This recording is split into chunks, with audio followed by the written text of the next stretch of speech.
Okay, it's time to talk about one of my very favorite parts of the UDK interface, the content browser. Now, I'm going to open the content browser by clicking on its button located here inside the toolbar, labeled Open the Content Browser. You can also go under View, down under Browser Windows, and choose Content Browser, whichever way works for you.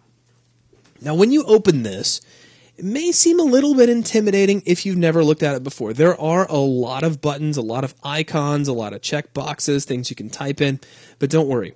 Once you get the hang of what each of these basic areas do, not only will you find that the content browser is very easy to use, but you'll find there's a lot of different ways that you can use it. You can kind of tailor your own workflow to exactly how you want to make use of this. But first, what is the content browser?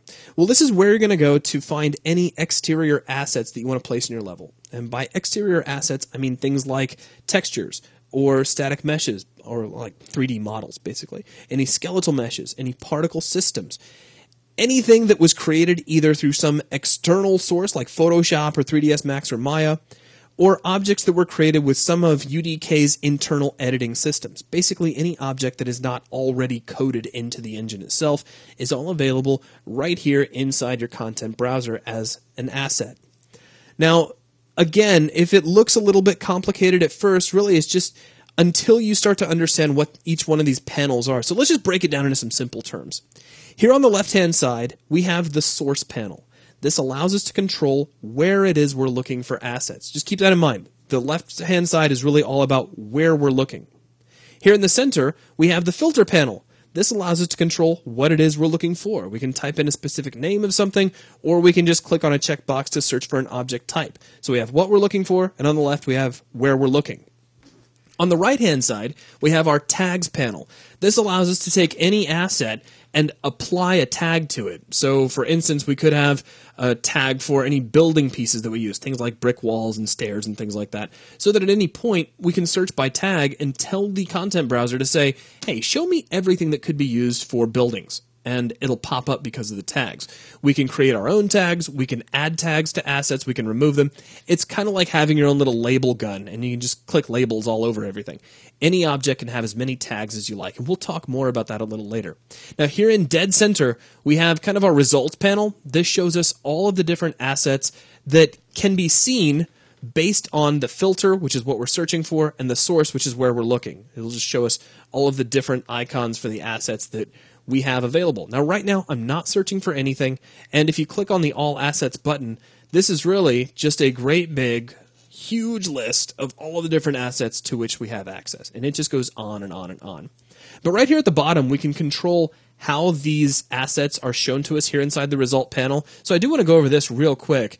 Now, because this is at the bottom of my screen, it's a little hard to see the tooltip for it, so what I'm going to do is kind of shrink down the content browser just a little bit, and slide it up here into the air, and I guess I'll just stretch it out sideways a little bit. In fact, you'll notice on the left and right-hand sides of the content browser, you have these little tiny white arrows. These allow you to collapse the tag panel and the source panel to get those completely out of your way. So let's just take a look at this bar underneath our results area, where we can switch to different types of views. Now, by default, we have our thumbnails view, so if I give this a little bit more room, this is the default setting. We can switch this to a horizontal split view, where we have a list at the top, so an actual list of assets, and then the icons at the bottom. We can do a horizontal split view, where we have a list on the left and our icons on the right. We can just do a list view. So if you just want to see a list, personally, I like the icons. It makes me happy. So you just have some hybrid views. You can have a list. You can split the view horizontally, vertically, or just have your icons. This is probably my favorite. Maybe I'm just kind of a visual person. That's how it works. Now, we can control the scale of these icons. You have a little scale bar here. You can click and drag this. And as we drag right, we increase the scale. As we drag left, we decrease the scale. Pretty cut and dry how that works. If you zoom in too far, and you're like, wow, I need to really zoom back, you can just click reset, and that'll set everything back to 100%. Now, you can change your thumbnail size. By default, this is set to 128, but you can crank it up to 256. You can crank it up to 2048 if you like. And then you have some huge icons, which won't even fit in our screen, but we'll set that back down to 128. And you can sort by name, you can sort by type, tags, path, even by their date added, and choose whether you want to see an ascending or descending result. So it's a great way for you to be able to control what it is you see here inside your result panel. Now, granted, in most cases, you'll find yourself just setting this area down here at the bottom once, and then you'll just kind of leave it like that forever. So I wanted to go ahead and get that part out of the way. Now, the other panels, being your source panel, your filter panel, and your tag panel, really all kind of warrant some individual discussion. So we will be talking about those a little separately. However, before we end off this video, I do want to take a second and just give you kind of a general workflow as to how you can start using the content browser without having to know what everything is. Again, all you have to do is keep in mind what these panels are for. The filter panel controls what you're looking for, so let's decide that we want to put in some static meshes. As a matter of fact, I'm going to close the content browser, and let's open up a level. Let's go to File, Open, and let's grab VCTF Sandstorm. And let's just bring the camera down here close to the ground. It doesn't even really matter where, just maybe this kind of level surface over here so we can play around for just a little bit. I'll maximize my viewport, and then let's reopen the content browser. Now let's say I want to drop some static meshes in here. So the first place my eye should go is to the filter panel, where I can say, hey, look, I want to search for static meshes. So we'll go ahead and check that. Now, what kind of static meshes do I want? Well, as I mentioned earlier, we could be searching for building parts. So let's just type in building. And here's a list of anything that may include the word building in its name, path, tags, or type.